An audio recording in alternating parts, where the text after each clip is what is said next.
Você sabia que mulheres dançavam nuas nos rituais da Babilônia enquanto construíam uma torre de 2.448 metros de altura? Uma construção 3 vezes maior que o Burj Khalifa, o prédio mais alto do mundo moderno. Esses são fatos incríveis sobre a Torre de Babel. Por muito tempo, cientistas acharam impossível que essa torre fosse real, até que um experimento recente provou que era totalmente viável com a tecnologia da época. Pegaram a mesma argila usada na Mesopotâmia, moldaram tijolos idênticos aos descritos na Bíblia e colocaram numa prensa hidráulica. O tijolo comum quebrou com apenas 400 quilos de pressão. Só daria para construir uma torre de 150 metros. Mas então fizeram algo diferente. Seguiram exatamente o que dizia o texto. Queimemos bem os tijolos. Colocaram os tijolos a 800 graus por 12 horas. O resultado? O tijolo aguentou 3.000 quilos de pressão. Com essa resistência, calcularam que seria possível erguer uma torre de até 3 quilômetros de altura. A Torre de Babel, com seus 2.448 metros, estava completamente dentro do possível. Era como empilhar 3 Burj Khalifas, um em cima do outro. Mas tem um detalhe ainda mais impressionante. Eles conseguiriam fazer isso sem guindastes, sem aço, sem concreto armado, apenas com tijolos de barro, fogo e uma substância grudenta que encontraram no chão da Babilônia. Agora imagine o seguinte: como organizar 100.000 pessoas para trabalhar sincronizadas numa obra dessas? É o que vamos descobrir agora. 43 anos. É mais tempo que muita gente passa trabalhando na vida inteira. Foi quanto durou a construção da Torre de Babel. Mas o mais impressionante não é o tempo. É como conseguiram organizar 100.000 pessoas trabalhando juntas, todos os dias, por 4 décadas. Os operários eram divididos em grupos de 1.000, cada grupo com seu próprio chefe. Trabalhavam em 3 turnos. Enquanto uns dormiam, outros carregavam tijolos. A obra nunca parava, nem nos sábados, nem nos dias sagrados. Era uma máquina humana funcionando 24 horas por dia. A logística era brutal. Cada trabalhador precisava comer 3 vezes ao dia. Isso significa preparar 300.000 refeições diariamente. Padeiros, cozinheiros e ajudantes trabalhavam só para alimentar os construtores. Água vinha do rio Eufrates em jarros de cerâmica, carregados nas costas de burros e escravos. As mortes eram constantes, quedas de grandes alturas, esmagamentos por tijolos, exaustão pelo calor do deserto. Estima-se que morreram 10 pessoas por dia durante toda a construção. Mais de 150.000 mortos em 43 anos. Cada andar da torre era literalmente construído sobre sangue e sacrifício humano. O que havia dentro da torre? A Torre de Babel não era apenas uma pilha de tijolos. Era uma estrutura complexa, com câmaras secretas, corredores e escadarias que formavam um labirinto vertical. Cada um dos 7 andares tinha uma função específica e o que acontecia lá dentro era tão impressionante quanto a altura da construção. A base media 90 metros de cada lado, quase um quarteirão inteiro. O primeiro andar, com 50 metros de altura, abrigava armazéns gigantescos. Ali ficavam estoques de comida, água, tijolos e betume. O segundo andar era residencial. Dormitórios para os mestres construtores e suas famílias. Sim, pessoas moravam dentro da torre durante a construção. Do 3º ao 5º andar ficavam as oficinas. Ferreiros forjando ferramentas, carpinteiros preparando formas, oleiros produzindo recipientes. O 6º andar era o mais misterioso. Câmaras religiosas, onde mulheres dançavam em rituais para abençoar a construção. Arqueólogos encontraram descrições desses rituais em tabuletas. Elas dançam nuas ao redor do fogo sagrado, pedindo proteção aos deuses para que a torre alcance os céus. O 7º e último andar seria o observatório. Ali, sacerdotes estudariam as estrelas e se comunicariam com os deuses. As paredes internas eram cobertas com betume polido, criando uma superfície negra e brilhante que refletia a luz das tochas. Mas como subir materiais pesados por essas alturas impossíveis sem elevadores? Acordar às 4 da manhã, comer pão duro com cebola, subir centenas de metros carregando tijolos de 15 quilos. Essa era a vida dos operários da Torre de Babel. Uma rotina brutal que matava homens todos os dias, mas que nunca faltava voluntários. Por quê? Porque pagavam em prata. Um operário da torre ganhava mais em um mês do que um agricultor em um ano. O trabalho começava antes do sol nascer para evitar o calor do deserto. Cada homem carregava 2 tijolos por vez, subindo rampas em espiral que contornavam a torre. Sem proteção, sem equipamentos de segurança. Um passo em falso significava morte certa. Os corpos dos que caíam eram enterrados na própria fundação da torre. Diziam que seus espíritos ajudariam a sustentar a estrutura. O sistema de cordas e polias era revolucionário. Usavam troncos como roldanas e cordas feitas de fibra de palmeira. Para içar cargas mais pesadas, 50 homens puxavam juntos, coordenados por um capataz que batia tambor. Quando o ritmo acelerava, sabiam que alguém importante estava subindo. Quando parava, de repente, alguém tinha caído. À noite, dormiam em barracas ao redor da construção.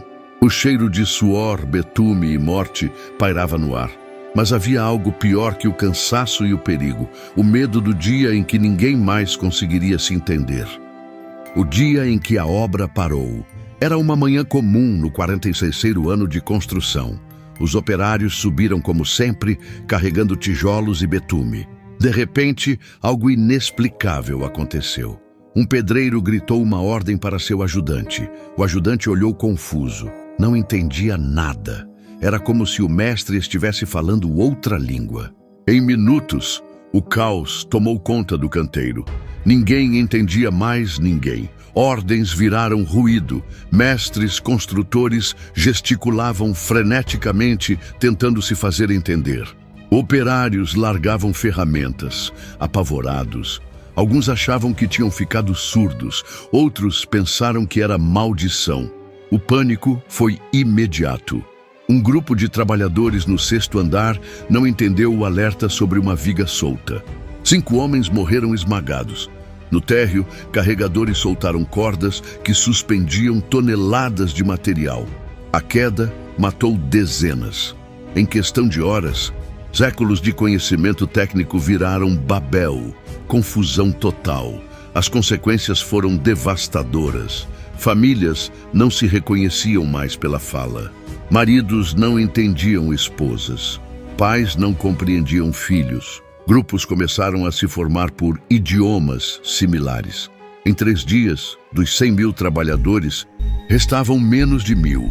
O resto fugiu, formando caravanas que partiam em todas as direções. A maior obra da humanidade foi abandonada de um dia para o outro. Mas o mais intrigante é que temos provas físicas de que isso realmente aconteceu. Se você gosta de descobrir os segredos mais sombrios da Bíblia que a igreja não conta, se inscreva agora no canal. Por que construir tão alto?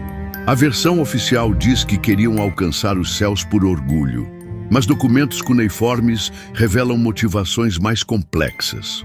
O trauma do dilúvio, apenas 130 anos antes, ainda assombrava os sobreviventes. Nimrod, neto de Noé, tinha perdido dezenas de parentes nas águas. Sua obsessão não era apenas poder, era sobrevivência. Nunca mais seremos pegos desprevenidos. Está escrito numa tabuleta encontrada em 1922. A torre funcionaria como refúgio em caso de nova inundação. Com 2.400 metros de altura, nem o maior dilúvio imaginável alcançaria o topo. Mas havia outro propósito, ainda mais ambicioso. A torre seria uma antena cósmica. No topo, sacerdotes receberiam mensagens divinas sobre catástrofes futuras. Como o informante privilegiado de Wall Street, que sabe quando vender antes do crash, eles teriam conhecimento antecipado de secas, pragas e invasões. Informação é poder, e poder absoluto era o objetivo final. Havia também o aspecto prático, visibilidade. Uma estrutura de 2.400 metros seria vista de qualquer ponto da Mesopotâmia. Caravanas perdidas no deserto usariam como referência. Exércitos inimigos pensariam 2 vezes antes de atacar uma civilização capaz de tal feito. Era o Ultimate Power Display da antiguidade. Mas construir alto tinha um preço, e esse preço seria pago com algo mais valioso que ouro ou prata. Se você confia que Deus tinha um plano maior ao confundir as línguas, comente agora: Deus é soberano. Vamos mostrar nossa fé nos comentários. O maior mistério da Torre de Babel não é como foi construída, é como desapareceu. Uma estrutura de 2.500 metros de altura, com base de 90 metros quadrados, não some do nada. Mas foi exatamente isso que aconteceu. Onde deveria haver a maior montanha de escombros da história, há apenas nada. Existem 3 teorias principais. A primeira, terremoto catastrófico. A Mesopotâmia fica sobre placas tectônicas ativas. Um tremor de magnitude 9 poderia derrubar a torre. Mas terremotos deixam escombros, montanhas de escombros, e não há nenhum registro geológico de um terremoto dessa magnitude na época. Segunda teoria, desmonte gradual. Após a confusão das línguas, povos locais teriam roubado os tijolos para construir outras cidades. Faz sentido. Tijolos de qualidade eram valiosos. Mas 600 milhões de tijolos, isso abasteceria construções por séculos. Arqueólogos deveriam encontrar esses tijolos em toda a região. Não encontram. Terceira teoria, a mais controversa: desintegração divina. Alguns textos antigos mencionam fogo do céu e a torre que virou pó numa única noite. Cientificamente impossível? Talvez, mas é a única explicação que justifica a ausência total de vestígios, como se a matéria simplesmente deixasse de existir. O que sabemos com certeza é que algo extraordinário aconteceu, e as expedições modernas ainda procuram resposta. No último andar da Torre de Babel, a 2.400 metros de altura, existia uma câmara que poucos conheciam. Nem mesmo os construtores tinham permissão para entrar, só os sumos sacerdotes e suas sacerdotisas virgens. O que acontecia lá dentro era o segredo mais bem guardado da Babilônia.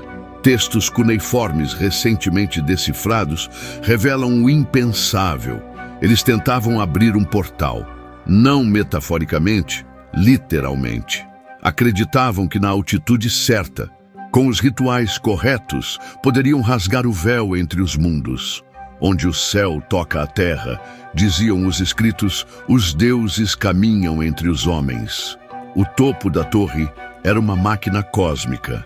Um círculo de obsidiana polida de 30 metros de diâmetro, coberto com símbolos astronômicos. No centro, um altar de ouro maciço onde virgens dançavam nuas sob a lua cheia. O sangue menstrual era coletado e misturado com mercúrio líquido, criando um espelho mágico que mostrava outros mundos. Várias sacerdotisas enlouqueceram. Relatórios falam de mulheres que viram demais e nunca mais falaram coerentemente. Uma delas, antes de se jogar da torre, gritou: "Eles estão vindo! As estrelas têm olhos." Seu corpo nunca foi encontrado. Testemunhas juraram que ela se desfez em luz antes de tocar o chão. A confusão das línguas pode não ter sido punição divina. Talvez eles conseguiram abrir o portal e algo passou por ele. O que você acha que realmente aconteceu? Foi castigo divino ou algo passou pelo portal? Os construtores da Torre de Babel descobriram algo que a humanidade levou milênios para redescobrir. Não era magia negra nem conhecimento alienígena, era química pura e começava com algo que parecia lama comum do rio Eufrates. Primeiro, moldavam tijolos com argila especial. Não qualquer argila, mas uma mistura encontrada apenas naquela região. Depois vinha o segredo. Ao invés de secar ao sol, como faziam com casas comuns, colocavam os tijolos em fornos gigantescos. Temperaturas de 800 graus Celsius transformavam a estrutura molecular da argila. O tijolo virava praticamente pedra, mas o verdadeiro truque estava na cola. Usavam betume natural, um petróleo pastoso, que brotava do chão em poços negros. Quando aquecido, o betume penetrava nos poros dos tijolos, criando uma ligação mais forte que cimento moderno. Arqueólogos encontraram tijolos de Babel ainda grudados depois de 4.000 anos. Tentaram separar com martelos e não conseguiram. Cada tijolo pesava 15 quilos e media 30 centímetros. Para construir a torre inteira, precisaram de 600 milhões de tijolos. A produção era industrial, 50.000 tijolos por dia, 365 dias por ano. Fornos funcionando sem parar, consumindo florestas inteiras como combustível. Mas toda essa tecnologia seria inútil sem resolver um problema crucial: como erguer tijolos de 15 quilos a 2 quilômetros de altura. E se você ficou impressionado com a engenharia da Torre de Babel, precisa ver o que acabamos de descobrir sobre a Arca de Noé. Clique agora no vídeo que está aparecendo na sua tela e descubra como Noé construiu um navio de 3 andares capaz de carregar 70.000 animais. As evidências científicas vão te deixar sem palavras. Clique agora.